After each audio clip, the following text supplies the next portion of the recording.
Mitch Love Stories.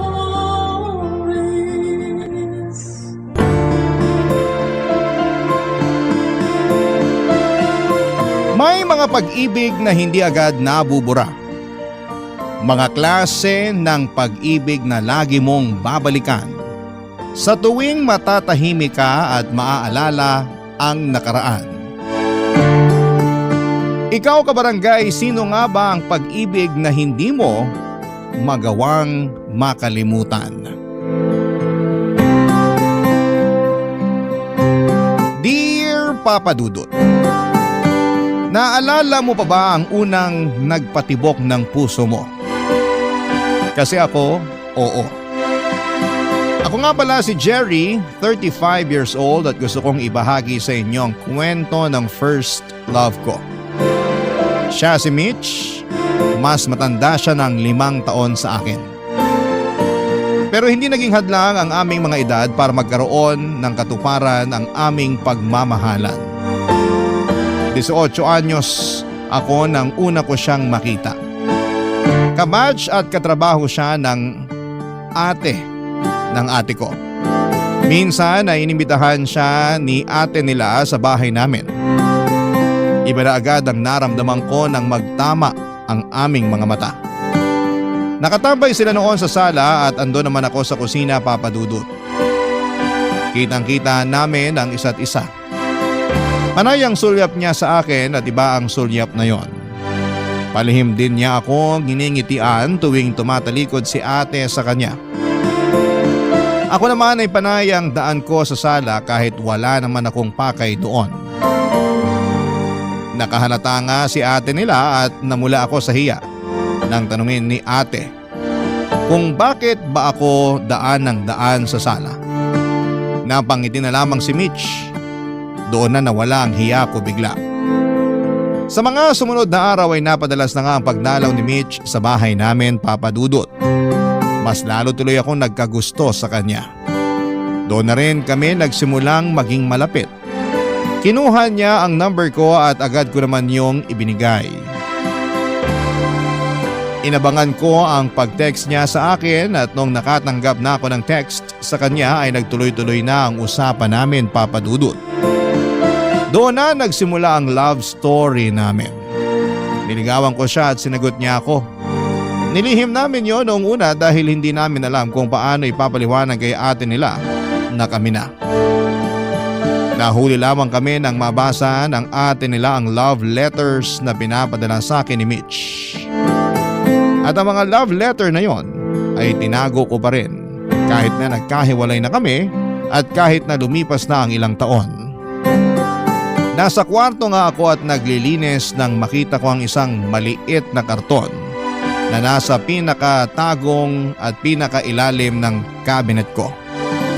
Doon nakatago ang mga love letter ni Mitch sa akin noong araw. Binasa ko ang mga yon at muli na naman akong nahuli ni ate nila na nakangiti habang hawak-hawak ang mga yon, Papa Dudut.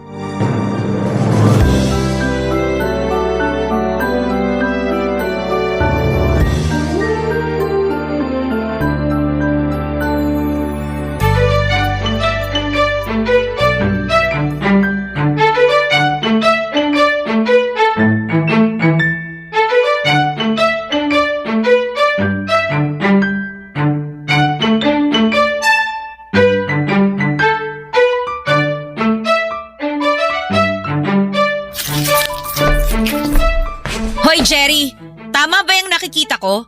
Yan ba ang mga love letter ni Mitch sa'yo noon? Ate Nila naman, bigla ka naman sumusulpot dyan. Nakakagulat ka. Sagutin mo muna kasi yung tanong ko. Oo nga, love letters nga to ni Mitch sa akin noon. Sabi ko na kulay pa lang ng papel, alam kong sa kanya na yan galing. Pink kasi ang papel na ginagamit niya pag sinusulatan niya ako ng love letter. At ikaw naman, blue na papel. Paano mo nalaman?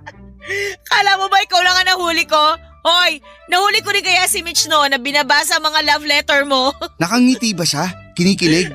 Ginajudge ang grammar ko? Hoy, bakit parang interesado ka pang malaman? Ang tagal nyo nang hiwalay. Masama bang ungkatin ng past? Kung hindi naman makakatulong sa present, bakit pa? Gusto ko lang naman malaman.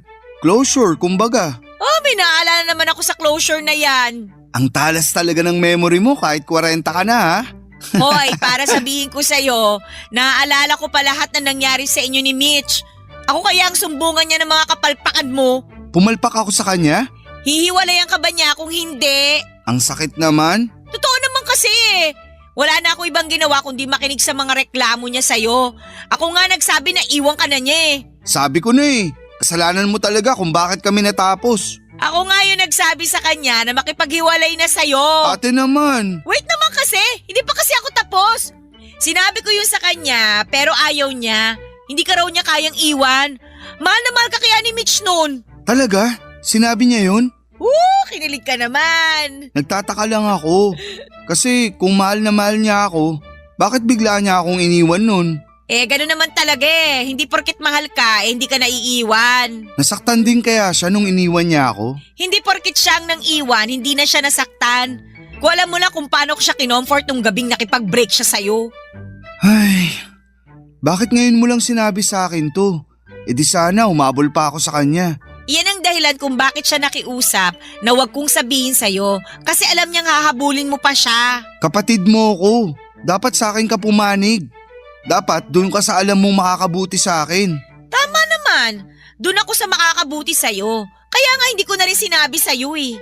Nakita mo kung paano ako nasaktan at nasira nung iniwan niya ako. Yun yung isang bagay na kailangan mong pagdaanan para maging matatag ka. O di ba matatag ka na ngayon? Pero natanong mo ba kung masaya ako? Choice naman natin maging masaya eh. Ikaw lang naman tong pumipigil sa sarili mo na gawin yon. Ang higpit pa rin kasi ng hawak mo sa kanya. Ang tagal niya nakawala sa'yo eh. Nakabitiw na ako sa kanya no. Talaga ba?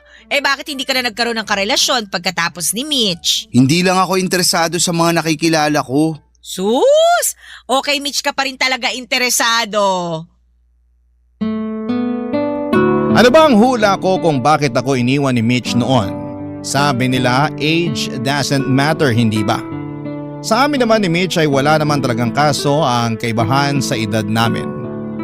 Hindi naman ako minor de edad nang maging kami.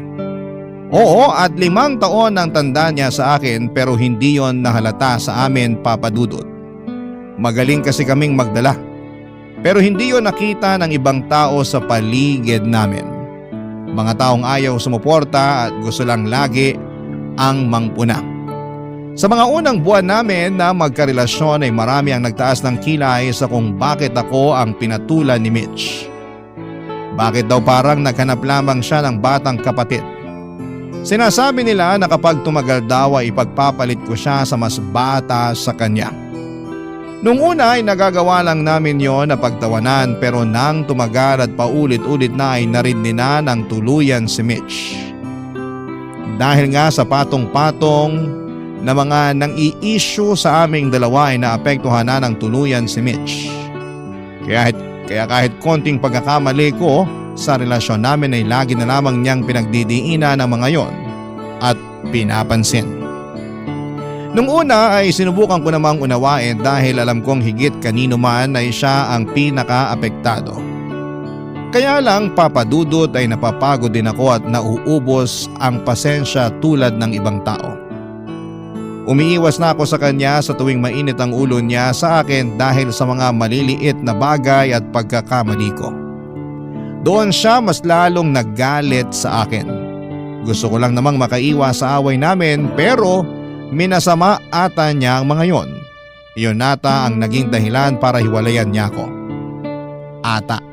Hindi ako sigurado dahil hindi naman niya klinaro sa akin noong tinapos na niya ang relasyon namin, Papa Dudut. At kahit lumipas na ang ilang taon ay hindi pa rin yun naging klaro sa akin.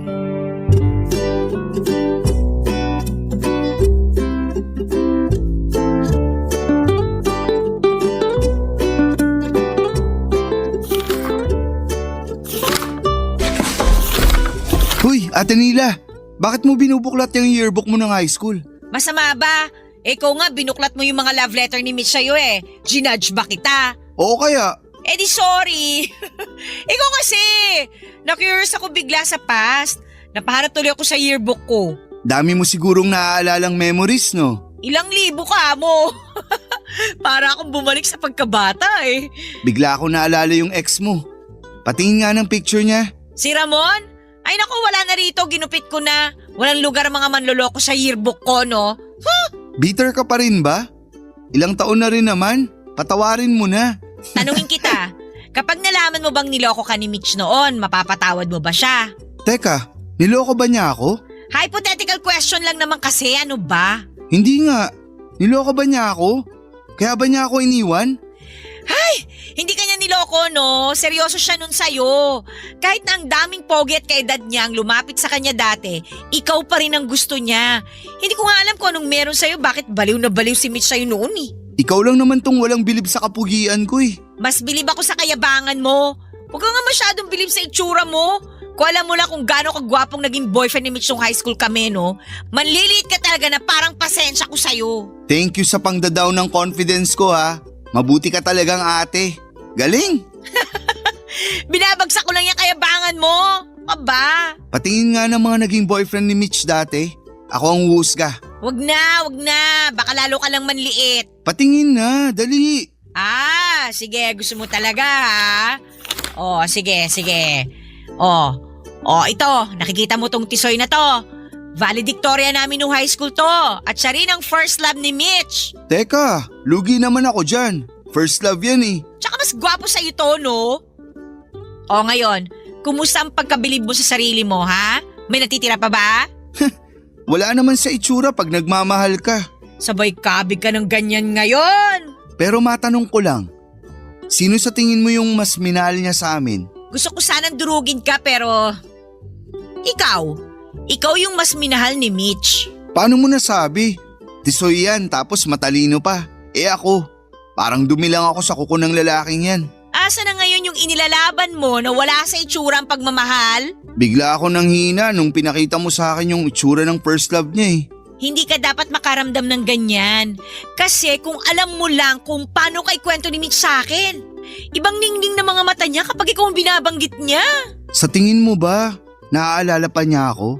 Ikaw, naaalala mo pa ba siya? Nitong mga nakaraan, napapadalas. Hindi man kasing dalas mo, sumasagi ka pa rin sa isip niya. Sumasagi nga rin kaya ako sa isipan niya. Paano kaya niya ako naiisip? Sino kaya ang kasama niya noong naiisip niya ako? Ang dami kong tanong noon dahil sa sinagot ni Ate Nila sa akin. Pero hindi ko yon sinabi sa kapatid ko, Papa Dudut. Tumahimik na nga lang ako at pasimpleng nagbiro na mas maapil ako sa naging boyfriend ni Mitch noong high school. Hanggang sa magpalit na kami ng topic at sinarado na rin ni Ate Nila ang yearbook niya. Pagkatapos noon ay iniwan niya ang yearbook sa mesa dahil biglang tumunog ang cellphone niya.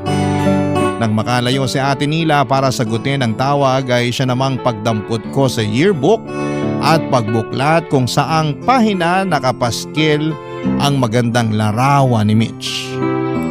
Napangiti ako nang mapunta sa pahina na yon, Papa Dudut. Napakaganda ni Mitch habang suot ang kanyang toga. Kahit nga black and white lamang yon, pero litaw pa rin ang kagandahan niya. Lumabas ang magkabilang beloy sa kanyang maumbok na mga pisngi. Napakaganda ng kanyang pagngiti. Simple lang ang mukha niya at walang halong kolorete. Iyon na yon ang babaeng natutunan kong mahalin ng una kong makilala. Kumusta na nga kaya siya? Muli na naman akong nagtanong sa isipan ko. Ngumiti akong muli nang maalala ko kung gaano siya kaganda at nawala rin ang ngiting yon. Nang maalala ko kung gaano kasakit nang bitawan niya ang mga salitang ayoko na. Dahil doon ay sinarado ko ng muli ang yearbook ni Ate Nila at nilapag yon sa mesa. Tumayo na ako para pumasok sa kwarto ko. Pero napalingon akong muli at sinarado kong yearbook ng ate ko. Tulad ng yearbook na yon ay tuluyan na rin kayang naisara ang love story namin ni Mitch. Papa Dudut. Barangay Love Stories. Barangay Love Stories. Sinubukan kong hanapin si Mitch sa Facebook. Pero nahirapan akong gawin yon, Papa Dudut, hanggang sa naisipan kong hanapin ang mga Kakilala kong kamag-anak niya. Ang pinaka-close niyang pinsan ang una kong hinagilap. Hindi naman ako nahirapang gawin yon at sinubukan kong i-check kung friend dito si Mitch sa kanyang Facebook account. Pero hindi. Kaya naman naglakas na ako ng loob na i-message ang pinsan ni Mitch para malaman kung nasaan na siya. Doon ko nalaman na wala ngang Facebook si Mitch at tanging cellphone number lamang nito ang ibinigay sa akin. Pasimple ko na nga ring inalam kung may asawa na ba si Mitch at laking saya ko nang malaman kong kakahiwalay lang pala ni Mitch sa kanyang naka-live-in. Papa Dudut, wala po akong sinayang na oras. Agad kong tinext si Mitch at nagpakilala. Wala pong isang oras ay nakatanggap na ako ng reply sa kanya. Magiliw si Mitch na nakipag-usap sa akin. Hindi ko pa naman siya nilandi noon. Tinatansya ko pa rin siya, Papa Dudut. Siyempre, galing lamang siya sa hiwalayan at ayoko namang mabigla siya sa pagpaparamdam ko. Kahit sa totoo lang ay nai-excite na akong muling makita kung may pag-asa ba kaming magkabalikan, lalo't pareho na kaming single na dalawa. Kahit naman tinatansya ko na siya noon ay gumawa pa rin ako ng paraan para mabilis kong malaman kung may pag-asa kaming dalawa. Wala akong inaksayang panahon at nakipagkita ako sa kanya para maramdaman kung may pag-asa ba akong muli sa kanya. Maswerteng pumayag naman siya, Papa Dudut. Nagkita kaming dalawa sa dati naming tambayan. Doon yon sa isang bakery na may masarap na bentang peanut butter. Yun ang paborito naming palaman sa malambot na monay na benta nila na sinasabayan namin ng buko juice na maraming yelo.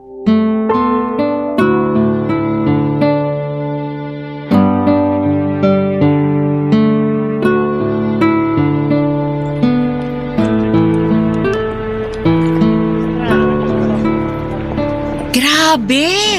Iba talaga ang lasa ng peanut butter dito. Ang creamy, nakakamiss. Sana all namimiss.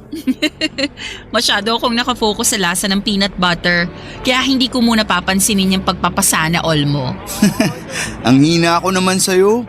Gusto ko lang namang malaman kung namiss mo rin ako tulad ng pagkamiss mo dyan sa peanut butter. Hindi ko na kailangang sabihin yon.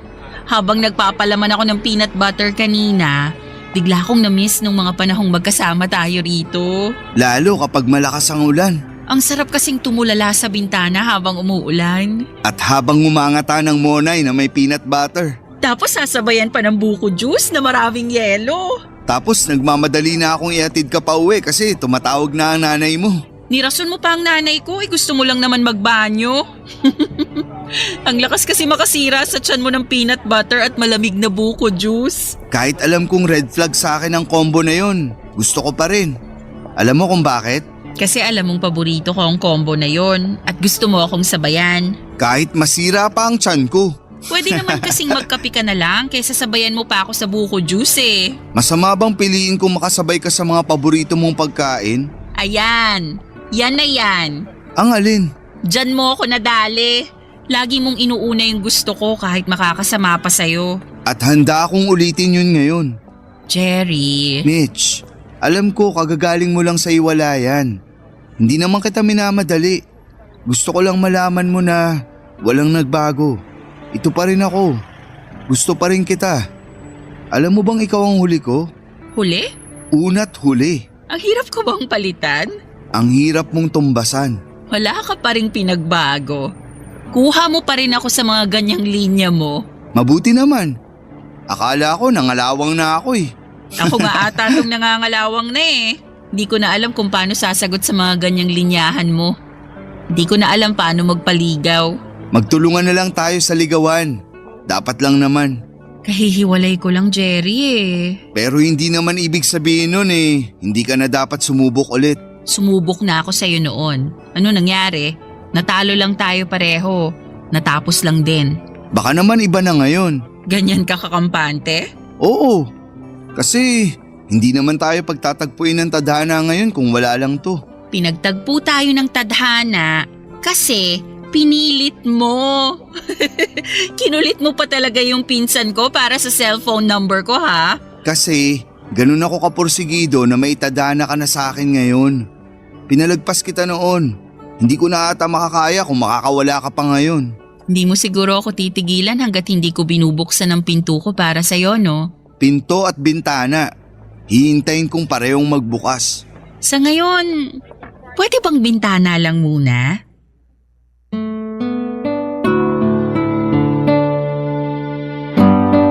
Tumitig si Mitch sa akin at saka nilapatan ng ngiti ang huli kong sinabi. Alam kong umepekto sa kanya ang mga salita ko, Papa Dudut. Alam ko na kasing sa salita ko siya nadadaan kahit noon pa man. Yun din ang ginamit ko sa panliligaw ko sa kanya at maswerteng nagbukas ang kanyang bintana na sumabay sa kanyang pinto. Tuluyan na niya akong pinapasok muli sa kanyang buhay at buong puso akong nagpapasalamat sa ikalawang tsansa na naibigay niya sa akin para madugtungan ang naputol naming pagmamahalan. Wala akong sinayang na oras habang magkasama kami, Papa Dudut. Hindi ko pinaramdam sa kanya na mali ang desisyon niyang muli akong papasukin sa buhay niya. Minahal ko siya higit pa noon. Pinakita ko sa kanya na sa pagdaan ng taon ay nagmature na ang pagmamahal ko para sa kanya. At pagkakataong yon, nagtiwala na siya sa akin na hindi katulad noon. Mabilis ang lumipas na mga buwan. Naging masaya kaming pareho at ayon sa kanya yun ang unang beses na naging masaya siyang muli matapos ang hiwalayan nilang mag-asawa. At nagpapasalamat daw siya na muli akong bumalik sa buhay niya dahil kung hindi baka tuluyan na raw siyang nawala ng tiwala sa pagmamahal. Ako raw ang nagpabalik sa kanya ng gana na magmahal ulit. Masaya ako. Masayang masaya. At dahil sa nararamdaman kong yun ay inaya ko siyang magpakasal. Alam kong alanganit lalo't may latak pa ng trauma ang nangyari sa kanila ng dati niyang kinakasama. Pero laking gulat ko nang pumayag siya. Hindi ako makapaniwala, Papa Dudut. Agad kaming nagpakasal at marahil iyon ang pinakatamang desisyon na ginawa ko sa buhay ko. Wala na kaming pakialam noon sa sinasabi ng ibang tao na masyado kaming nagmamadali. Hindi na kami muling magkakamali na makinig sa kanila. Dahil nung minsang hinayaan naming magbigay sila ng opinyon sa relasyon namin, kapwa po kami nasira. Kami nagkalayo.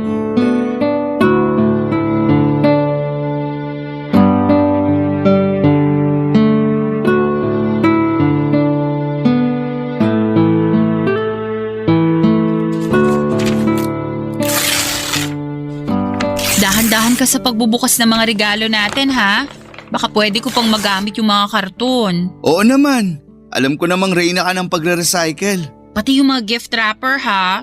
Baka pwede ko pang magamit yan pang balot ng ireregalo ko sa mga future wedding na pupuntahan natin. Ang resourceful at wise naman pala nitong napangasawa ko. Anong resourceful at wais? Baka kuripot ka mo. Gusto mo ba pati tong adhesive tape itabi ko? Baka kasi gusto mo pang magkuripot sa pandikit. Hoy, hindi naman ako ganyan kakuripot, no? Ang ate nila mo kaya ang ganyan. Sinabi mo pa. Ito ang niregalo niya sa atin na microwave oven Galing pa sa napanulunan niya sa raffle sa trabaho niya nung Pasko. Hoy, hindi ko alam yan ah. Akala rin niya hindi ko alam. Ito mismo yung nakasiksik sa cabinet namin sa kusina. Huwag mo na lang sabihin na alam na natin. Baka magtampo pa, bawiin yan. Alam mo naman yun. Sobra kung magtampo. Pero wala pa rin tatalo sa'yo. Hoy, hindi ako matampuhin ah. Anong hindi? Hindi ko lang na-replyan agad yung pinadala mong love letter sa akin nun. Nagtampo ka na agad ng 1 linggo. Ang hirap mo pa namang suyuin. Dati yun. Bata pa kasi ako noon. Hindi rin. Masyado ka lang clingy sa akin. Kasi patay na patay ka sa akin. Subukan mong i-deny. Habang tumatagal, pumapalo na sa langit ang kakapalan ng mukha mo, no? Iba ang kakapalan ng mukha sa confidence. Hindi na nga confidence yan Papunta na sa kayabangan Kaso, minahal mo naman ng todo ang mayabang na to. Ewan ko ba? Sabi ko naman hindi ako papatol sa mga nuknukan ng yabang. Kaso kinarma ka ata sa akin. Hindi naman lahat ng karma masama. Para sa akin, good karma ka. Kasi after kong masaktan sa maling tao, ikaw ang good karma na binato sa akin ng Diyos. Nabukulan ka ba ng binato ka niya? Sige, ilakas mo yung biro mo. Kapag binawi niya ako sa'yo, iiyak ka talaga. Hindi rin. Hindi ka iiyak pag binawi ako ni Lord sa'yo? Hindi ka na niya babawiin kasi alam niyang tayo talaga para sa isa't isa. Ay, huwag kang masyadong kampante. Tandaan mo, nagkahiwalay na tayo noon. At hindi na ako papayag na maulit yun ngayon. Diyan ako bilib sa'yo eh. Bakit? Laki ng tiwala mo sa relasyon natin. Masyado ka lang in love sa akin, kaya tiwala ako na hindi mo ako basta-bastang iiwan. Nagsiseryoso na ako sa usapan, gagatungan mo na naman ang kayabangan. Kilala mo naman ako. Dinadaan ko lang sa biro ang lahat, pero seryoso ako. Seryoso sa'yo. Alam mo, ang landi mo pa rin, no? Sa'yo lang naman ako ganito. Talaga lang, ha? Samantalang dati, kapag hindi mo ako kasama, nilalandi mo raw yung kapitbahay nyo na dalaga. Uy, walang ganun. Si Ate Nila ba ang nagsabi niyan? Halika, puntaan natin siya para magkaalaman. Joke lang. Hinuhuli lang kita. Hindi mo na kailangan gawin yan. Loyal ako sa'yo nun. Kahit gusto akong lapitan ng kapitbahay naming dalaga nun, iniwasan ko pa rin. So inaamin mong may gusto sa'yo yung kapitbahay nyo noon? Oh, bakit parang papunta na to sa away? Huwag mong sabihin sa akin pinagseselosan mo pa yun. Masama ba? So wala akong naging closure sa'yo noon eh. Kung closure lang din naman ang pag-uusapan, ikaw nga tong hindi nagbigay sa akin nun nung iniwan mo ako. Napatahimik si Mitch sa sinabi ko, Papa Dudut. Hindi ko rin alam kung bakit napabulalas ako tungkol doon. Nangako naman ako sa sarili ko na hindi na importante ang dahilan kung bakit niya ako iniwan noon dahil nakabalik naman siya sa ngayon. Kaya lang tao lamang ako at naghahanap ng sagot kung bakit nawala siya sa akin noon.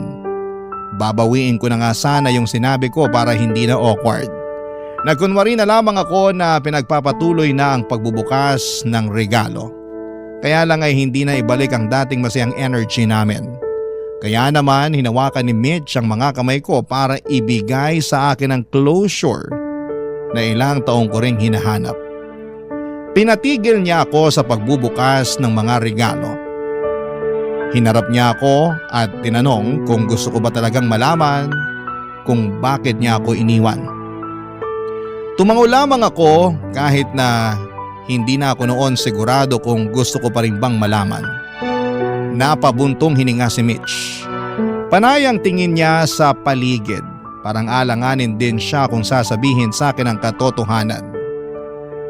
Kinabahan ako noon, Papa Dudut, kung ano-ano ang laro sa isipan ko sa kung bakit nga ba niya ako iniwan.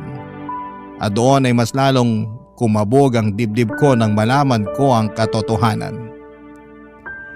Inamin niya sa akin na nagpadala siya sa mga sinabi ng ibang tao na masyado akong bata para sa kanya.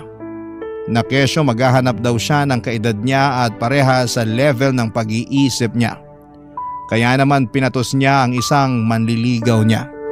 Hindi raw niya gusto ang lalaking yon pero nagawa niyang patulan dahil masyado siyang nadala sa emosyon niya. Nilihim nila ang kanilang relasyon. Hindi yun nalaman ni Ate Nila dahil nahihiya rin daw si Mitch sa ginawa niya.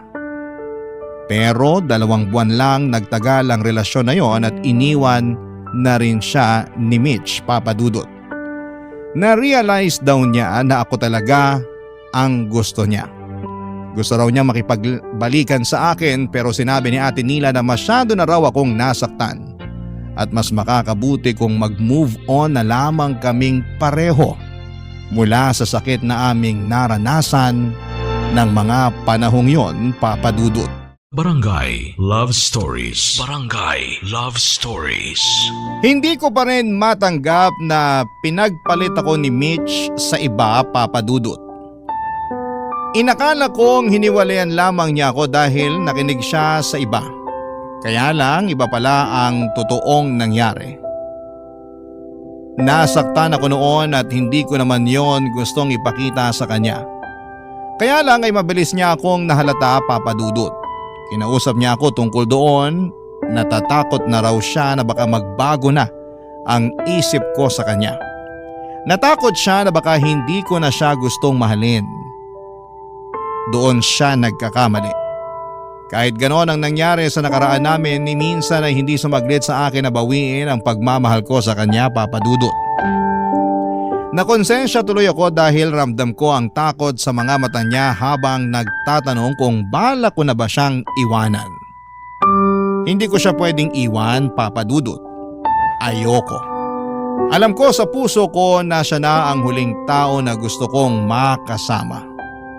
Naapektuhan lang talaga ako sa inamin niya at nabigla lang naman. Hindi ko lang din kasi inaasahan, kaya naman sinubukan kong bumawi para iparamdam sa kanya na hindi importante ang naging kasalanan niya sa akin sa nakaraan. Gusto kong bumawi sa kanya sa kasalukuyan. Gusto kong ipakita sa kanya na baliwala ang pagkakamali niya. Siya ang pinaka-importanting meron ako at handa ko yung ipakita sa kanya, Papa Dudut. Kaya naman minadali kong gumawa ng paraan para maiparamdam sa kanya na hindi siya dapat mangamba na iiwan ko siya. Yun ang pinaka-huling gagawin ko. Nawala na siya noon at alam ko kung gaano yon naging mahirap para sa akin. Kaya naman gagawa na ako ng paraan para hindi na yun maulit pa, Papa Dudut.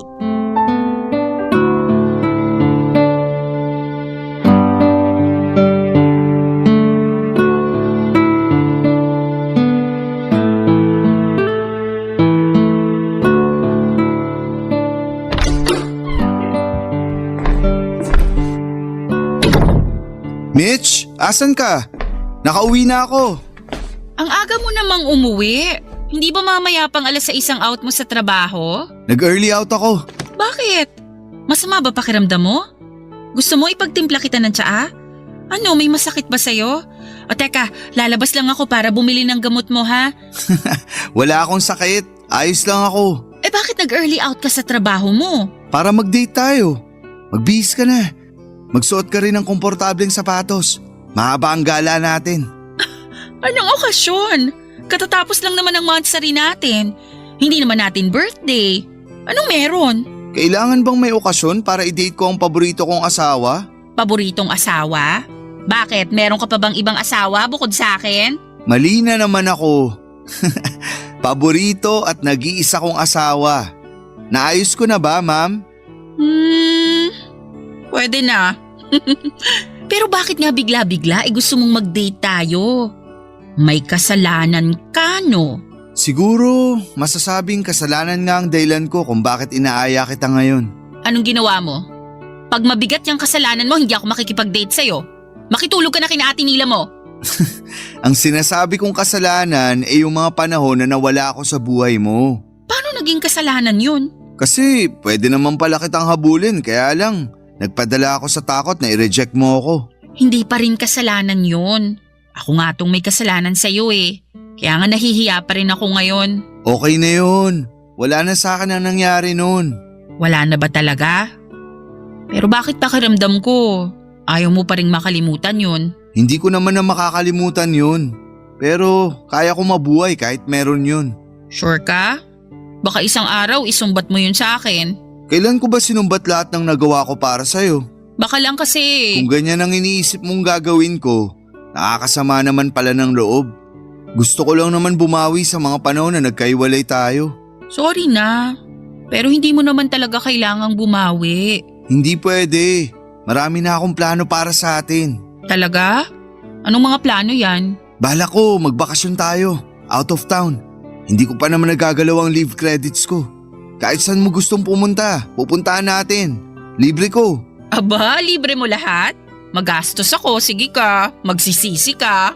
Kahit anong ituro mo, bibilin ko. Pangbawi lang sa nakaraan. Hindi kasi kita mabilan dati o malibre man lang kahit buko juice at monay. Ikaw lagi yung taya noon. Hayaan mo ako naman ang manlibre ngayon. Naiintindihan ko naman na wala ka pang panlibre sa akin. Malamang estudyante ka pa lang nun eh. Hindi naman ako naniningil. Pero gusto ko talagang bumawi sa mga hindi ko naibigay at nagawa noon.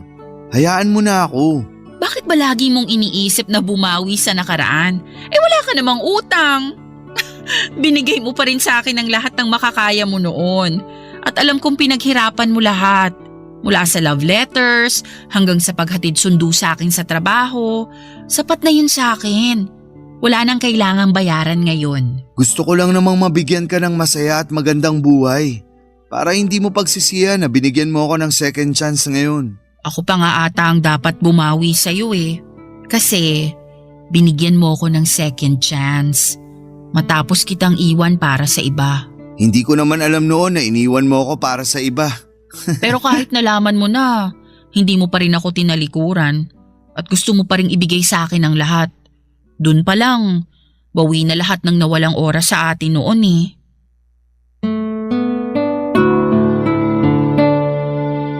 Hindi ako makapaniwala kung gaano ako kaswerte na magkaroon ng chance para marinig ang mga salitang yon mula kay Mitch. Hindi pa rin ako makapaniwala na meron kaming second chance para ipagpatuloy ang pagmamahalan namin na naudlot sa nakaraan. Baka nga kinailangan naming pagdaanan ang hiwalayang yon para malaman namin na kami ang itinakda ng Diyos. Niyakap ko siya dahil hindi ko na alam kung ano pa ang isasagot ko. Parang masyadong perfect ang mga huling sinabi niya, Papa Dudut. Hindi ko na yon madudugtungan pa. Kaya dinaan ko na lamang sa yakap para iparamdam sa kanya na masaya akong narinig sa kanya na sapat na ang lahat. Pero kahit na ganoon pa man ay hindi pa rin niya ako napigilan na ibigay sa kanya mga bagay na hindi ko nakayanang ibigay noon. Hindi na ito para bumawi lang. Ginawa ko na yon para makita niya kung gaano ko siya kamahal. Sa paglipas pa ng mga buwan ay naging masaya ang relasyon naming dalawa, Papa Dudut. Wala kaming naging pagtatalo. Ito talaga ang relasyong pangarap at kinaiinggitan ng lahat. Kaya buong puso akong nagpapasalamat na meron ako ng ganitong klase ng relasyon. At pinangako ko sa sarili ko na kahit na anong mangyari, hindi ko ito sasayangin. Minsan ang nawala si Mitch sa akin. Hindi pwedeng maulit yon. Ang mga dating nagduda sa relasyon namin ngayon ay sila na mismo ang nagsasabi ng sana all. Sila na mismo ang nagpapakita ng suporta. Bigla silang naniwala na totoo ang pagmamahalan naming dalawa. Kabilang na doon si Ate Nila at hindi naman kontra si ate noon sa naging relasyon namin. At maski na ang pagbabalikan namin. Pero may takot lang siya na masaktan kaming dalawa sa proseso ng pagmamahala namin. Ayaw niyang makita ang dalawang mahalagang tao sa kanya ay kapwa masasaktan dahil sa pagsugal muli sa pagmamahal. Tinanggal namin ang mga takot na yon nang dalawin niya kami sa aming bahay, Papa Dudut.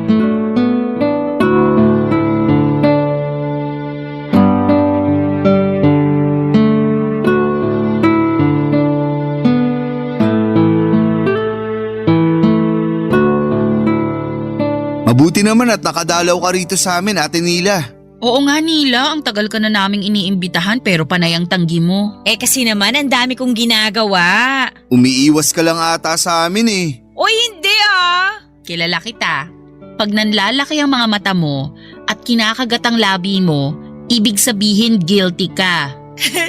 Siguro ngayon lang nagsisink in sa akin na nagkabalikan na kayong dalawa. At hindi na kami magkakaiwalay pa. I love you, Mitch, ha? Palagi. Huwag mo nga nilalandi sa harapan kong best friend ko, Jerry, ha? Nakakakilabot. Aba, hindi ka pa rin ba sanay? Dati pa naman nakikita mo na kaming naglalambingan. Akala nyo ba nasanay na ako noon? Panay kaya ang iwas ko sa inyo kapag nakikita ko kayo naglalambingan? Mas lalo ngayon, no? Masanay ka na kasi hindi na to hihinto. Hindi na kami maghihiwalay. Ganyan din naman ang sinabi nyo sa akin noon Sabi nyo kahit anong mangyari, hindi kayo maghihiwalay. Magtiwala ka na sa tibay ng relasyon namin ngayon. Wala na tong gibaan.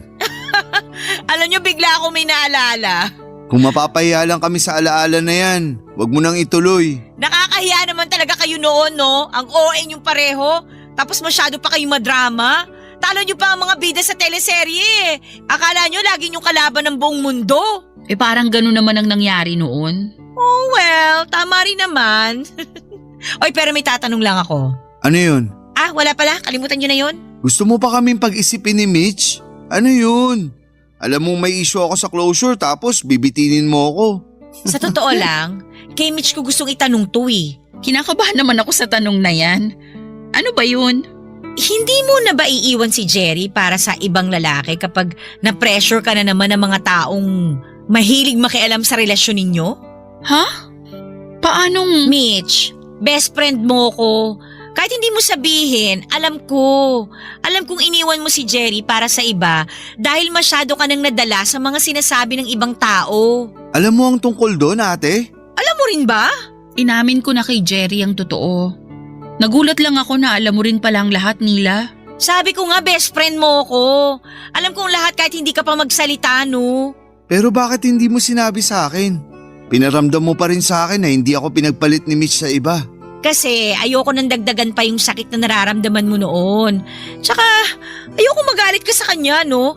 Pero alam mo Mitch, ako yung nagalit sa'yo sa ginawa mo rito kay Jerry eh. Hindi ko lang pinaramdam sa kapatid ko pero alam mo talagang naku, gigil na gigil ako sa'yo noon. At naiintindihan ko. Maipapangako mo bang hindi mo na inuulitin, ha? Kasi kahit buwisit ako rito sa kapatid ko, mahal ko yan ano? Ayoko na masaktan ulit yan kapag iniwan mo na naman. Hindi na mauulit ang dati. Hindi ko na siya iiwan. Siya na ang huli.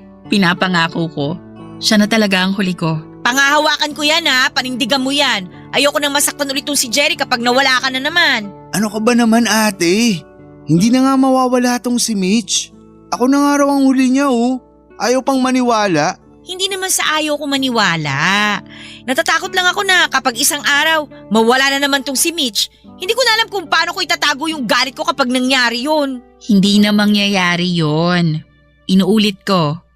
Si Jerry na ang huli.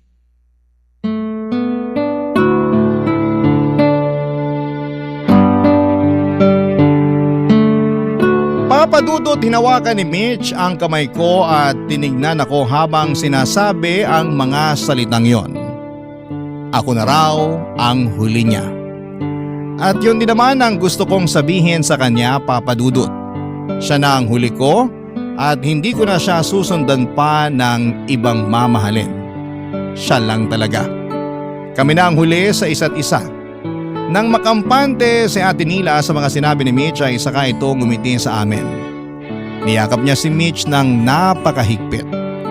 Matagal ding nagkaroon ng lamat ang pagkakaibigan nila dahil sa pagtatapos ng relasyon namin ni Mitch. At masaya ako na tuluyan na silang nagkaayos na dalawa. Saglit pang nanatili si Ate Nila sa bahay bago nagpaalam sa amin para umuwi na. Hinatid namin siya ni Mitch hanggang sa kanto namin. Hinintay namin siyang makasakay ng taxi bago kami nagpasyang bumalik ng bahay. Magkahawak kamay kami ni Mitch habang naglalakad pa uwi. Hanggang sa biglang makaisip si Mitch ng pwede naming gawin. Sinabi niya na natatakam daw siya ng monay na may peanut butter at saka buko juice na maraming yelo. Nagmadali kaming pumunta sa paborito naming bakery at maswerte kaming hindi pa yon nakapagsara kaya nakapag-order pa kami. Alam kong sasamang muli ang tiyan ko dahil pinagsabay ko na naman ang monay at buko juice pero wala akong pakialam. Masyado akong lumulutang noon sa saya dahil sa pagmamahal ko kay Mitch. Nang matapos kaming kumain ay inaya niya akong maglakad at tunguhin ang paradahan kung saan madalas ko siyang hinahatid at sinusundo pagkatapos ng kanyang trabaho. Ilang libong alaala ang nagbalik sa amin ang mga oras na yon. Kahit sabihin pang saglit na panahon lang kaming naging magkarelasyon noon. Nang magtinginan kaming dalawa ay doon ko naramdaman kung gaano ko gustong ialay ang buhay ko sa kanya. Sobrang mahal ko siya, Papadudot. Hindi ko napigilang hawakan ang kanyang mukha at ulitin ang pangakong siya na ang huli para sa akin. Ngumiti siya at inulit din ang mga katagang yon sa akin. Ako na raw ang kanyang huli. Nagkatotoo naman ang pangako niyang yon. Ako na nga ang kanyang naging huli. Dahil isang araw muli na naman niya akong iniwan. At sa pagkakataong yon alam kong hindi na siya babalik pa. Hindi niya ako pinagpalit sa iba pero sa Diyos na ang bumawi sa kanya. Sobrang sakit noon para sa akin. Akala ko sa pangalawang pagkakataon ay magiging masaya at mahaba na ang pagsasama namin, Papa Dudut. Pero tulad ng dati parang pinatikim lang sa akin ang kaunting saya kasama siya. Dahil sa huli, babawiin din siya. Ilang buwan nang sumakabilang buhay si Mitch, Papa Dudut, at hanggang ngayon ay wala pa rin closure sa akin ang pagkamatay niya. Hanggang ngayon, patuloy pa rin ang pagtatanong ko sa Diyos. Bakit niya binawi si Mitch? Bakit niya ibinalik si Mitch sa akin gayong balak din pala niya kaming paghiwalayin? Mas matatanggap ko pa siguro kung pinagpalit na lamang niya ako sa ibang lalaki. At least alam kong andyan lang sa paligid at pwede ko pang mahalin sa malayo. Pero iba na yung kaso namin sa ngayon, Papa Dudut. Walang kahit na anong sasakyan ang maghahatid sa akin patungo sa kanya. Walang kahit na anong mamahaling telepono ang pwedeng makatulong para makausap ko pa siya. Wala na. Oo, at ako ang kanyang huli pero napakasakit isipin na hindi ko naman maramdaman kung gaano ako kaswerte na ako ang lalaking huli niyang minahal dahil hindi ko naman siya mahahawakan at nalalapitan. Ako man ang huli pero bakit ang hirap? Ang hirap makita ang kagandahan ng mga salitang yon. Lalo't hindi ko na siya pwedeng makaharap pa sa ngayon. Maraming salamat po sa pagdadalamhati at pagbasa ng aking liham. Ang inyong kapuso at kabarangay forever, Jerry. Barangay Love Stories. Barangay Love Stories. Anong say mo sa Barangay Love Stories na ito? Pagkwentuhan natin sa comment section yan.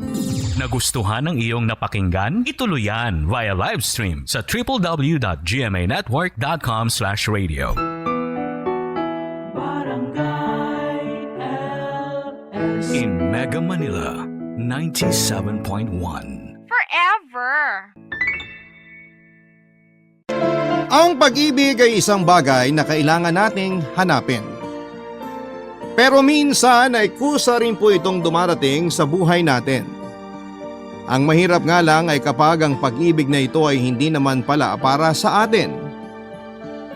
Ikaw, kabarangay,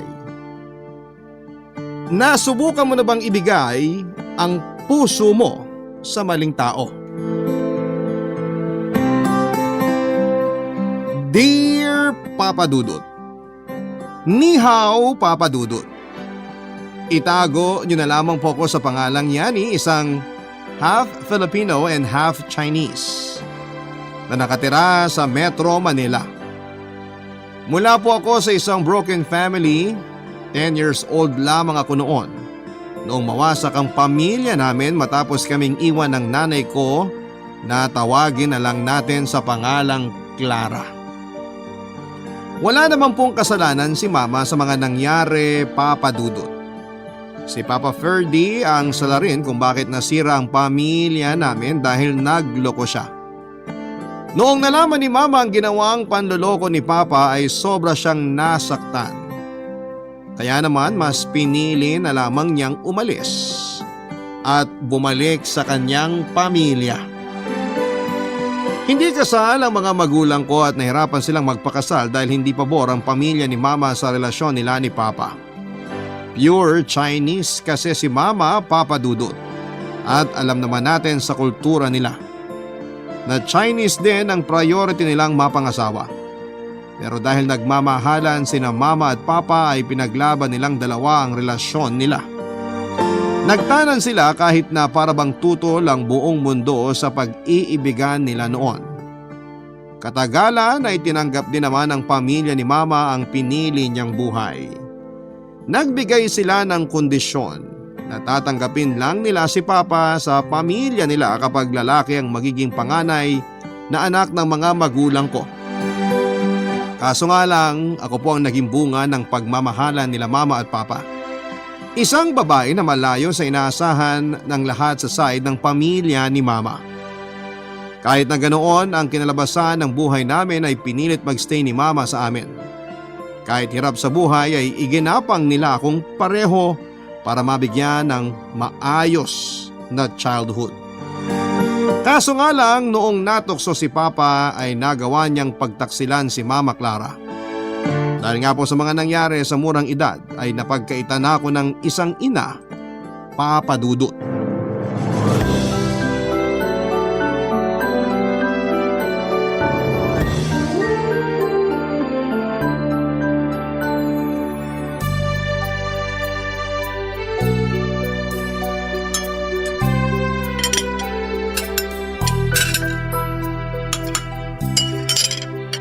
Ayan, kumain na tayo. Pa, bakit po 2 plato lang? Nasaan na po yung plato ni Mama? Tayo na lang munang kakain ngayon, anak. Wala ang mama mo eh. Ilang araw na pong hindi umuwi si Mama simula nung umalis siya na umiiyak. Nakita mo yon? Akala ko tulog ka na nung oras na yon. Nagising po ako nung narinig ko kayo nag-aaway ni Mama. Sumilip ako mula sa kwarto, tapos nakita ko po si Mama na may hawak na bag nung umalis siya. Nakita mo pala nangyari. Papa, bakit po ba kayo nag-aaway ni Mama? Masyado ka pang bata para malaman ang totoong nangyari. Pero tama nga nakita mo. Umalis ang mama mo. Bakit po siya umalis? Nagtatampo siya eh. Bakit po siya nagtatampo? May nagawa kasi akong kasalanan. Nagalit ang mama mo sa akin kaya umalis muna siya. Nagsorry na po ba kayo sa kanya? Oo. Ilang beses na ako nagsorry sa mama mo. Araw-araw ginagawa ko yun para mapatawad niya na ako. Pa, Ano yun anak? hindi na po ba babalik si Mama? Hindi ko alam eh. Sana bumalik siya. Sana kahit ikaw na lang ang balikan niya. Miss ko na po siya eh. Gusto ko na ulit siyang makita. Si mama mo lang makakasagot ng tanong mo. Wala sa akin ang desisyon anak. Puntahan na lang po natin siya. Ako na lang po magsusorry sa kanya. Bakit ka magsasorry? Wala ka naman nagawang kasalanan. Baka po kasi masyado akong makulit eh. Kaya baka galit din siya sa akin. Huwag mo nang isipin yan. Natural lang na maging makulit ka kasi bata ka pa naman eh. Sana po bumalik na si Mama. Pwede ba natin siyang tawagan? Hindi niya sinasagot ang mga tawag ko eh. Sorry anak. Bakit po kayo nagsasorry sa akin? Wala naman kayong ginawang bad sa akin eh. Si Papa talaga. Alam kong hindi mo pa naiintindihan ang mga nangyayari ngayon.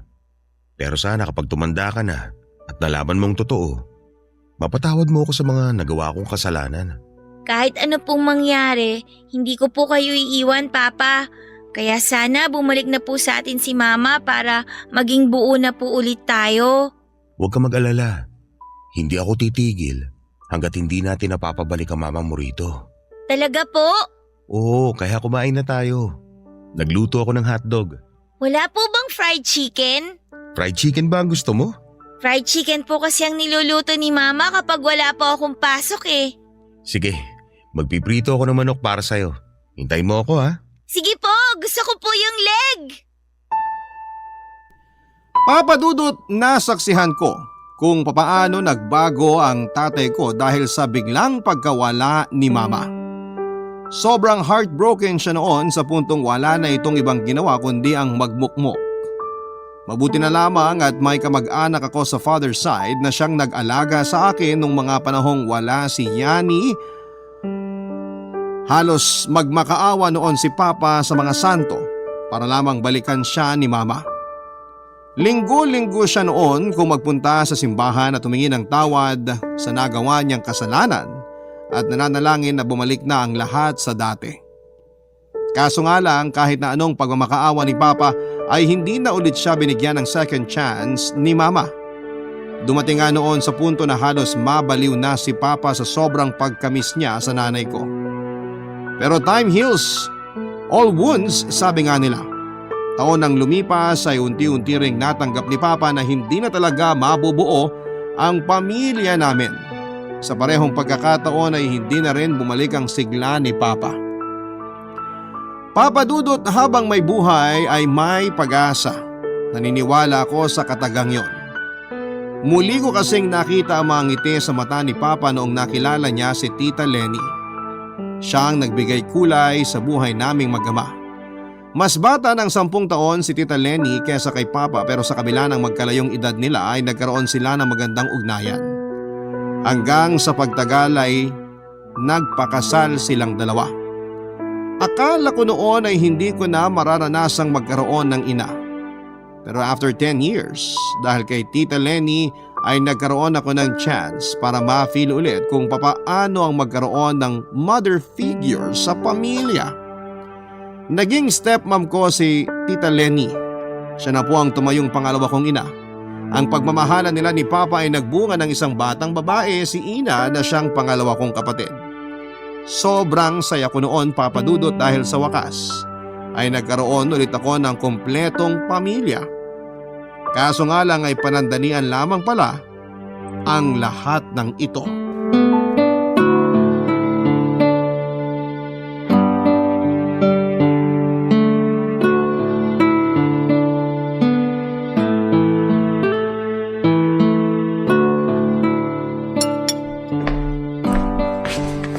May ginagawa ka ba?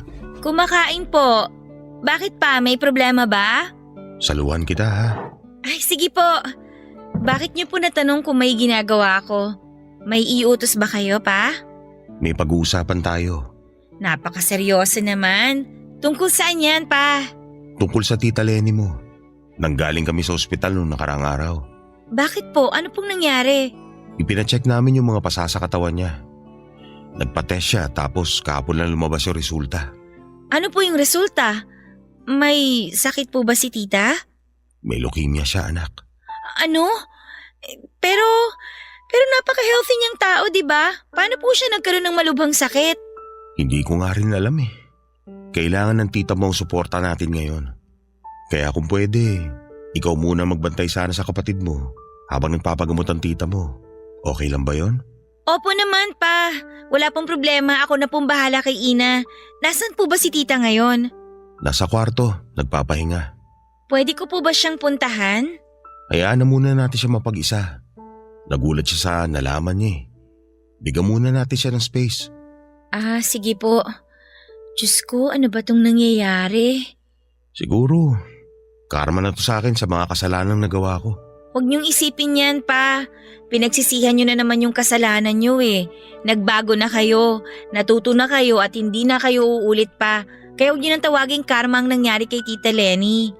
Alam ko, may mga dahilan si Lord kung bakit to nangyayari. Humingi na lang tayo ng awa sa Kanya para tulungan niya tayo sa sakit ni Tita. Hindi ko kakayanin kung pati ang tita mo mawala din sa akin, anak. Hindi na kaya ng puso kong mawalan ulit ng minamahal. Huwag niyong isipin yan, pa. Hindi mawawala si Tita Lenny. Fighter siya. Alam kong lalabanan niya yung sakit niya. Hindi siya basta-basta magpapatalo. Sana nga lumaban siya. Problema ko nga rin kung saan tayo kukuha ng pambayad sa gamot niya eh. Kailangan na daw niya kagad magpa-chemotherapy para hindi na dumami yung cancer cell sa katawan niya. Tutulong po ako, pa. Huwag na. Alam ko may mga sarili ka rin pangangailangan. Hayaan mo nga ako na lang ang mamroblema sa mga gastusin sa ospital. Hindi, pa. Kailangan ko rin si Tita Lenny. Mama ko na siya eh. Kaya hindi ko hahayaan na kayo lang ang humarap sa problema. Haharapin natin to bilang isang pamilya. Salamat anak ha. Magpakatatag lang kayo, pa. May awa po ang Diyos. Pasensya ka na. Lagi na lang problema ang naidudulot ko sa'yo. Pa, lagi ka na lang nagsusorry sa akin. Wala kayong kasalanan sa mga nangyayari ngayon. Huwag niyong sisihin ang sarili niyo. Marami na tayong problema. Alam niyo ba na sobrang proud ako sa inyo kasi napalaki niyo ako ng maayos? Kayo ni Tita Lenny. Thankful ako sa inyong dalawa kasi binigyan niyo pa rin ako ng pamilya. Isang pamilya na buo na matagal ko nang pinapanalangin. Kaya thank you po, pa. Magpakatatag lang kayo ha. Wala nang ibang magdadamayan kundi tayo lang din. Maraming salamat talaga anak. Proud din ako sa'yo. Bumagsak ang mundo ko, Papa Dudut, noong nalaman kong may sakit si Tita Lenny.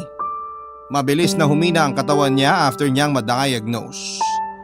Sinubukan niyang lumaban at sa abot ng aking makakaya ay tinulungan ko si Tita Lenny na suportahan siya sa kanyang laban. Kaso nga lang ay hindi na nakayanan ng katawan ni Tita Lenny ang kanyang sakit at unti-unti rin siyang bumigay. Sa pangalawang pagkakataon ay nakita ko kung paano muling nawala sa katinuan ng papa ko. Ilang araw din namin siyang hindi makausap ng maayos simula noong namatay si Tita Lenny. Sobrang bigat sa dibdib, Papa Dudut, na makita kong nasasaktan si Papa. Maging ako ay labis ding nasaktan sa mga nangyari. Kahit kasi maikling panahon lamang kaming nagkasama ay parang napakatagal na nang pinagsamahan namin ni Tita Lenny. Marami akong natutunan sa kanya, marami siyang aral na naituro sa akin na dadalhin ko habang buhay. Mabait na tao si Tita Lenny at maalaga siya at kahit na hindi kami magkadugo, ay itinuring niya akong tunay niyang anak. Mas nasaktan ako nung na-realize ko na lalaki si Ina na walang isang ina. Naranasan ko na ang bagay na yon nang mawala ng isang ina habang lumalaki. Pero mas masakit para sa akin yung pagdadaanan ng kapatid ko dahil namatay ang mama niya. Kaya naman pinangako ko na bukod sa pagiging kapatid, ay ako rin ang tatayong nanay ni Ina. Lahat ng itinuro sa akin ni Tita Lenny ay ipapasa ko sa kanya. Lahat ng pagmamahal at pagkalinga na naramdaman ko ay ipaparanas ko sa kanya, Papa Dudut. Barangay Love Stories. Barangay Love Stories. Papa Dudut, sa mga sumunod na taon ay pinilit naming magpatuloy. Sa abot ng aking makakaya ay tinulungan ko si Papa na makapag-move on mula sa pagkawala ni Tita Lenny. Parang ako na nga noon ang naging breadwinner ng pamilya namin dahil wala noong maayos na trabaho si Papa. Buti na lamang at nagtatrabaho na ako noon sa isang flower shop company kung saan ay nagsimula ako bilang florist hanggang sa naging manager ako sa isa sa mga shop ng kumpanya. Kahit papaano ay nakatulong ang pag-aayos ko ng mga bulaklak para maibsan ang problema ko sa buhay. Simula kasi noong nasira ulit ang pamilya namin ay wala na akong ibang naramdaman kundi ang kalungkutan, Papa Dudut. Kaya ang pag-aayos ng mga bulaklak na ang nagsilbing therapy ko sa buhay.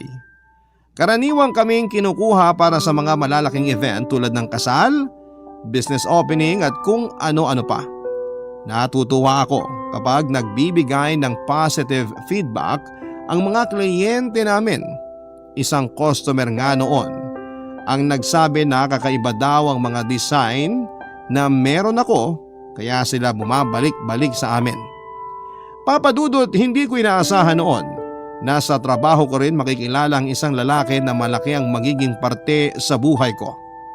Itago na lang natin siya sa pangalang Paulo. Siyang tumulong sa aking kulayan ang madilim kong buhay.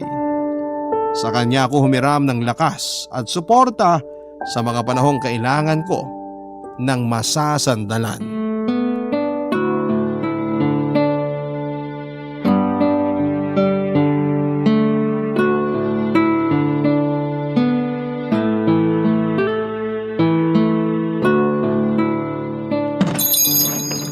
Good morning po. Oh, Sir Paulo! Long time no see ah. Good morning. Galing akong Hong Kong. Binisita ko yung tita ko na nakatira doon. Kaya naman pala matagal din kayong nawala. Halos isang buwan din ako doon. Sana all, nakakapagbakasyon sa ibang bansa ng isang buwan. Magpapa-arrange po ba kayo ng bulaklak? Oo, tulad pa rin nung dati. Sigurado akong na-miss ka na ng mga magulang mo. Matagal mo silang hindi nadalaw eh. Oo nga eh. Baka nagtatampo na sila ngayon. Lagot ka, baka multuhin ka na nila. Sana nga, para makita ko naman sila. Kasi laging sa panaginip ko na lang sila nagpapakita eh. Ay, sorry. Bad joke yata yung nasabi ko. Bad joke nga. Medyo insensitive.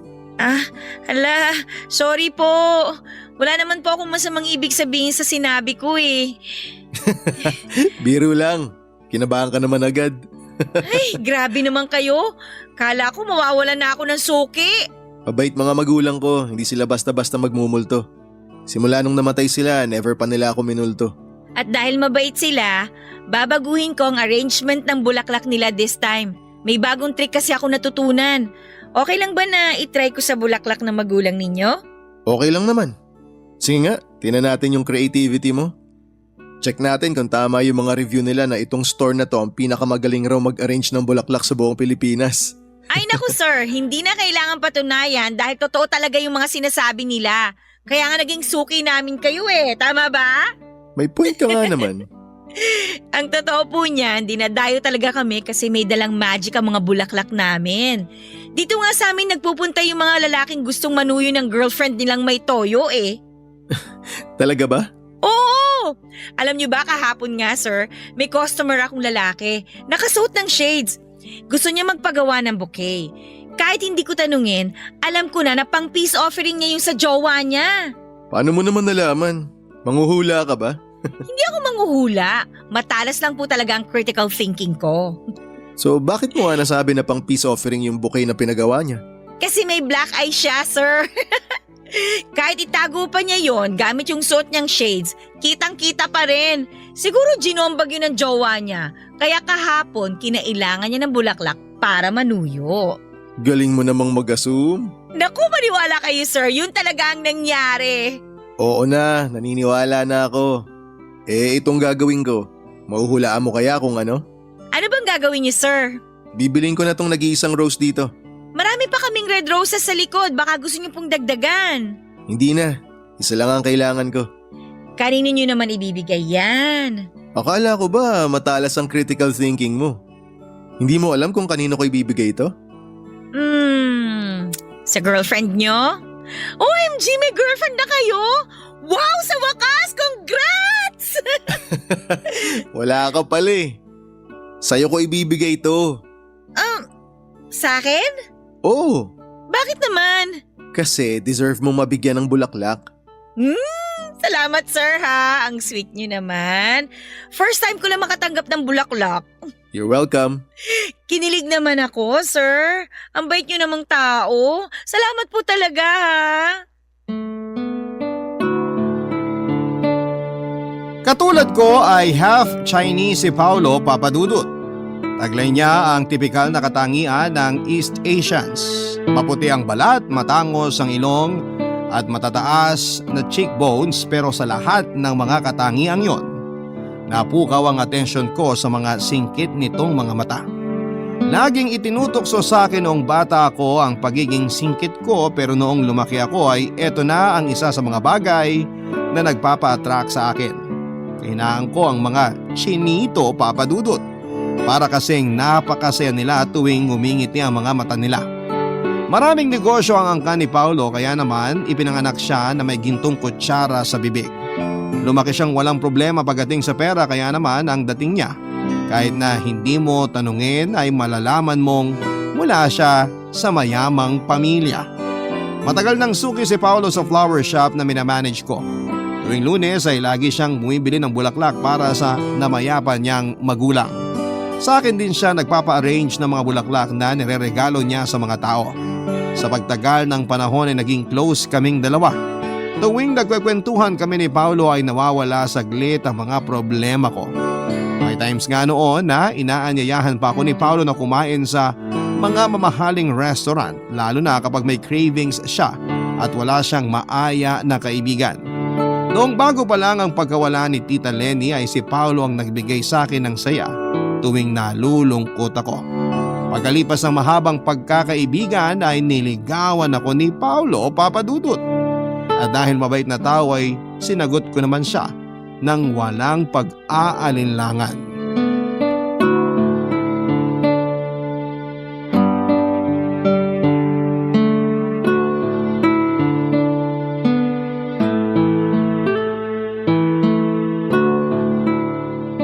Ang cute ng langit, no?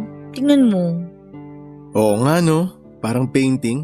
Ito yung pinaka-favorite time ko of the day. Yung paglubog ng araw. Bakit naman? Kasi yung ganitong oras ng bata ako, pauwi na ako galing klase. Ibig sabihin nun, makakabanding ko ng mga magulang ko matapos ang mahabang araw. Basta, napaka-peaceful lang kasi. Tapos sa ganitong oras, pwede mo nang pagmasdan ng langit kasi palubog na yung araw. Hindi na masakit sa mata. Tama ka. Peaceful nga siya. Nakakakalma ng pag-iisip. 'Di ba? Ang ikinaganda pa, paiba-iba yung kulay ng langit sa ganitong oras. Minsan dark orange, minsan papunta na sa pink, minsan naman half blue tsaka half yellow. Parang walang araw na magkakapareho yung kulay ng langit kapag sunset na. Mahilig ka pala sa sunset? Oo, naglalaan talaga ako ng oras tuwing hapon para pagmasdan ng langit. Simula ngayon, ikaw na ang maaalala ko kapag ganitong oras. Kapag papalubog na ang araw, ikaw na agad ang papasok sa isip ko. Talaga? Oo. Kaya gawin nating mas memorable tong oras na to. Halika, lumapit ka rito. May ibibigay ako sa'yo. Ano yun? Hala, teka sandali. Nasaan na ba yung paper bag na maliit? Ayan nasa kaliwang kamay mo. Ang dami mo naman kasing pinamili Ang dami mo tuloy bit-bit. Ay, ayun. Para sa itong binili kong to. Buksan mo. Para sa akin to? Ano ba to? Kinakabahan naman ako sa'yo, Paolo. Anong laman ng box na to? Buksan mo para makita mo. Oh my gosh! Thank you! Kwintas yan. Gusto ko sana na isuot mo yan ngayong darating na Sabado. Bakit? Anong meron sa Sabado? Birthday celebration ng lola ko. Ipapakilala na kita sa pamilya ko, Yani. Talaga? Oo. Parang family reunion na rin namin yung mangyayaring birthday celebration ni Lola kaya naisip ko na isama ka para makilala ka na nila. Kinabahan naman ako bigla. Paano kung hindi nila ako magustuhan? Huwag kang mag-alala, supportive ang pamilya ko. Sure ako magugustuhan ka nila. Uuwi nga rin pala si Tita Lala. Sa lahat ng mga kamag-anak ko, siya ang gusto ko na makilala mo. Hala, shucks naman. Kinakabahan talaga ako. Huwag kang kabahan. Hindi naman sila nangangain ng tao eh. Baka lang kasi hindi ako makapasa sa taste nila. Alam mo naman, mahirap lang ako. Hindi naman problema kung mahirap o mayaman ka eh. Ang mahalaga, mahal natin ang isa't isa. Aww. I love you, Yani. I love you too, Paolo. Pero kinakabahan pa rin talaga ako. Huwag ka nang kabahan. Ha? Akong bahala sa'yo. Basta, pag nandun na tayo, wag mo akong iiwan, ha? Hindi kita iiwan. Dito lang ako sa tabi mo. Hanggang sa tumanda tayo. Papadudot bata pa lamang ay naulila na si Paolo sa magulang. Ang kwento niya sa akin ay magkasabay namatay ang mga magulang niya dahil sa aksidente sa daan. Kaya naman napakalaking bagay para kay Paolo ang lola niya. Pati na rin ang tita Lala niya kasi sila na ang nagpalaki sa kanya simula noong mawala ang pareho niyang mga magulang. Wala kasing asawa ang tita niya at noong time na mamatay ang parents ni Paolo ay sakto namang may pinagdadaanan noon ng tita niya.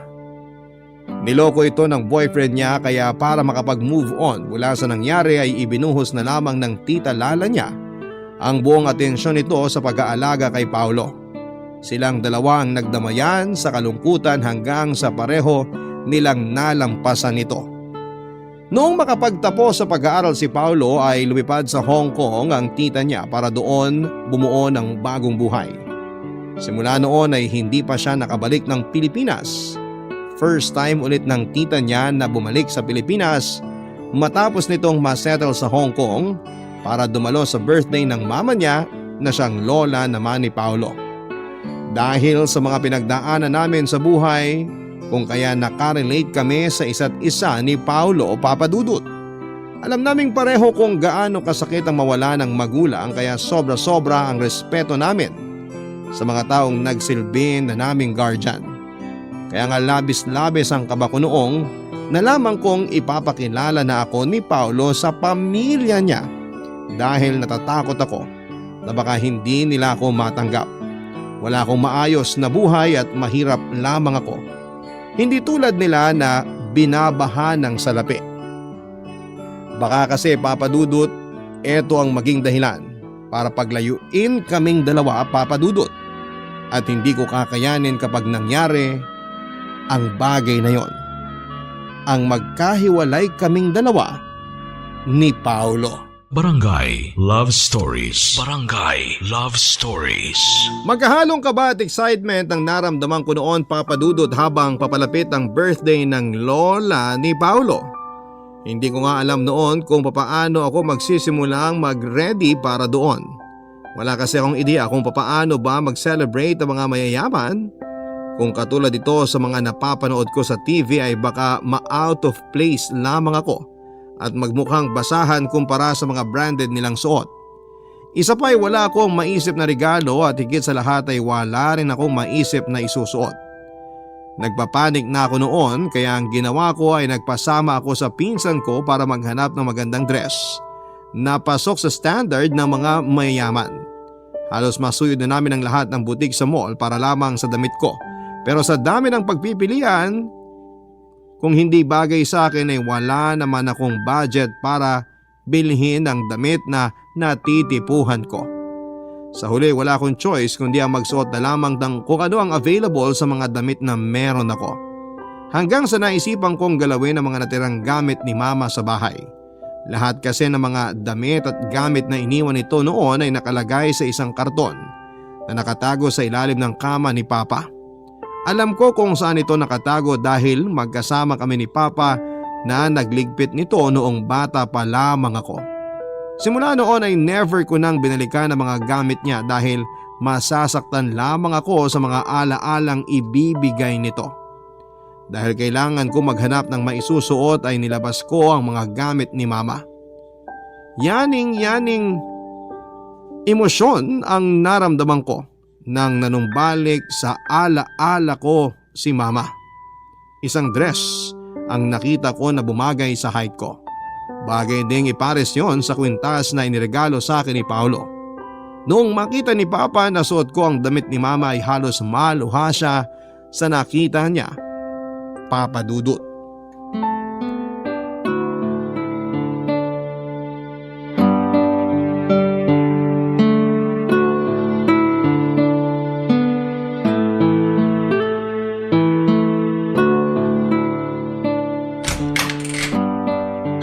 Sorry. Ginalaw ko na yung gamit ni Mama. Wala ka kasi kanina kaya hindi na ako nakapagpaalam. May kailangan ka ba? Naghahanap kasi ako ng susuotin ko sa birthday celebration ng lola ni Paolo sa Sabado. Naisip ko na baka may damit si Mama na pwede kong isuot. Meron ka naman bang nahanap? Meron po. Ito, suot ko na. Ano po ba sa tingin nyo, Pa? Bagay ba? Bagay. Bagay na bagay, anak. Lo? Pa, ba't umiyak kayo? Bigla ako kasing naalala ang mama mo. Yan kasi yung suot niya nung first date namin bilang magkasintahan. Natatandaan niyo pa yun? Oo naman. Hindi ko malilimutan yung araw na yun. Isa yun sa mga pinakamasayang araw ng buhay ko. Alam mo pa, miss ko na si Mama. Ako rin, anak. Hindi ka ba niya sinubukan na kontakin ngayong matanda ka na? Hindi na po eh. Sinubukan ko siyang hanapin sa Facebook pero hindi ko mahanap yung pangalan niya. Kayo po ba? Wala na ba kayo talagang balita sa kanya? Wala eh. Sinubukan ko makibalita sa mga kapatid niya. Pero hanggang ngayon galit pa rin sila sa akin. Siguro talagang kinalimutan na tayo ni Mama. Nakakalungkot man pero ganun na nga siguro nangyari. Ay teka sandali. Sino nga yung sinasabi mo makakasama mo sa Sabado? Si Paolo po. Siya ba yung sinasabi mo na boyfriend mo? Opo, siya po, Pa. Matagal mo na siya nakukwento sa akin Pero hanggang ngayon, hindi mo pa siya pinapakilala. Natatakot daw po siya sa inyo eh. Bakit naman siya natatakot? Nakakatakot kasing itsura niyo, Pa. Kaya naiintindihan ko siya. Nakakatakot ba ako? Hindi naman Ayaan niyo pa, pagkatapos ako ipakilala ni Paolo sa pamilya niya, siya naman po ang ipapakilala ko sa inyo. Dapat lang. Kailangan makuha muna niya ang approval ko. Tingnan niyo, kaya siya takot sa inyo eh. Protective lang ako sa'yo. Naiintindihan ko naman po. Basta ang gusto ko lang mangyari, maging masaya ka sa buhay mo, anak. Masaya ka naman ba? Opo, masaya ako, Pa. Masaya ako na nakilala ko si Paolo. Mabuti kung ganon. O siya, maiwan na kita dyan. Ayusin mo na lang ang mga yan kapag nakakita ka na maisusuot mo. Ito na nga pong susuotin ko. Memorable sa inyo to kaya ito na rin ang gagamitin ko para maging memorable din ang damit na to para sa akin. Maganda yung napili mong damit. Pareho kayo ng taste ng mama mo. Papadudot, sumapit na nga ang araw ng kapanganakan ng lola ni Paolo. Maaga pa lamang ay sinundo na ako ni Paolo sa bahay. Magalang siyang nagpaalam kay Papa at nangakong ibabalik niya akong safe at buo. Pagdating namin sa lugar na pinagdausan ng birthday ay halos mapangangako sa pagiging bongga nito at napalibutan ng mga puting hydrangea, pioneers at tulips ang buong hall. Siyempre sa flower shop namin ang galing ang lahat ng bulaklak na ginamit at team ko rin ang nag-arrange noon. Hindi ko rin mabilang kung gaano karaming lamesa ang nakahanda para sa mga bisita. Kabilaan din ang linya ng mga pagkain na may catering. Maliban dito ay meron ding live band na nagpapatugtog ng classical music. Nanliit ako noong makita ko mismo ng mga mata ko kung gaano kayaman ang pamilya ni Paolo. Halos lahat ay nakasuot ng mamahaling damit at mga borloloy sa katawan. Mabuti na nga lang at may suot din akong kwintas mula kay Paolo para naman kahit papaano ay may isang bagay akong suot na matatawag kong mamahalin. Hindi na nag-aksaya pa si Paolo ng oras, Papa Dudut. Agad niya akong ipinakilala sa mga kamag-anak niya. Una ay sa kapatid niya at ilang pinsan. Sumunod naman niya akong ipinakilala sa lola niya. Noong makaharap pa ako na ang lola ni Paolo ay sobrang kabog ng dibdib ko.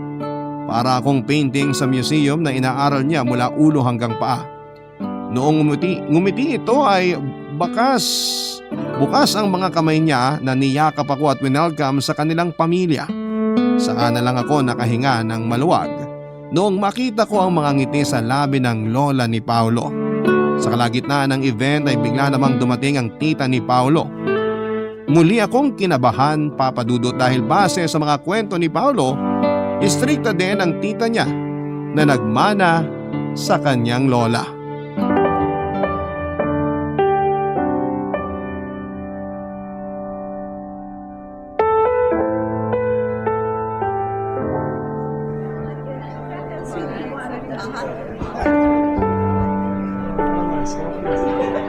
Yani, halika.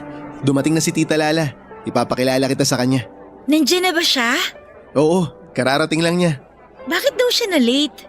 May dinaanan pa raw siya eh. Naghanap pa yata ng ireregalo kay Lola. Kaninang umaga lang din siya dumating dito sa Pilipinas. Na-delay daw yung flight niya. Teka sandali, nasaan na ba si Tita? Ayun, nandun siya.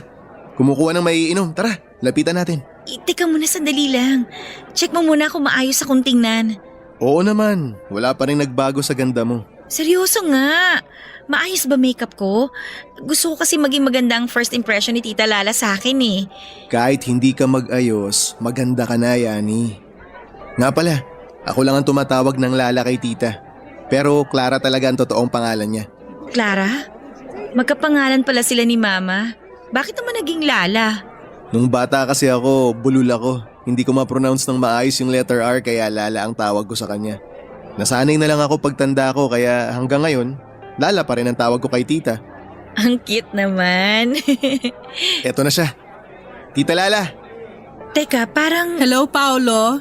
Hinanap na ba ako ni Mama? Opo, kanina pa po niya kayo hinihintay. Hindi pa po ba kayo nagpapakita sa kanya? Mamaya na.